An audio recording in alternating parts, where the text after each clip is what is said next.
We often get asked at the Manna Project, what do we do? Let me take a minute and explain that to you. We have a different philosophy for missions. We don't believe that America is the answer. We don't believe that becoming essentially American is the answer. Matter of fact, what we believe is really the Pauline methodology of missions. You go to the place. You teach the people in their place. You train faithful men where they're at, and then you train them to train others also. You train them to be like the Apostle Paul.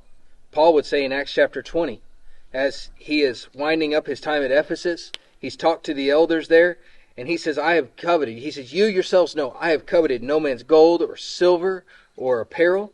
He said, but you yourselves know that these hands, they have labored to provide my necessities and for the necessities of those that were with me. He said, and then he reminds them of the words of Jesus. He said, you yourselves remember the words of Jesus. He says that it's more blessed to give than it is to receive. And what he was saying was, I've given you this example of being self-sustaining, self-supporting. That's what Paul did when he went to Corinth in Acts chapter 18.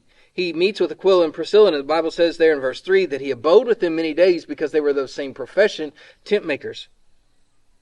Now, a lot of people ask, why do we choose agriculture to help these preachers become self-supporting?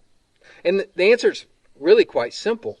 When you consider the fact that 90% of someone in Africa's budget, or often in South America or in poorer countries in Asia, 90% of their budget is food. Well, if I'm a carpenter and I make maybe something like this mortar and pestle, if I can't sell it, can I eat it? But if I grow this corn and I can't sell it, I can eat it. At least I can feed my family. And so our goal is to keep preachers in the field preaching. We train them to preach. We train them how to support their families and how to be self-sustaining. And at the very least, their families don't go hungry. And so we're doing them a great benefit. And Paul says, I've showed you an example of how to do this. We're just trying to do the same thing.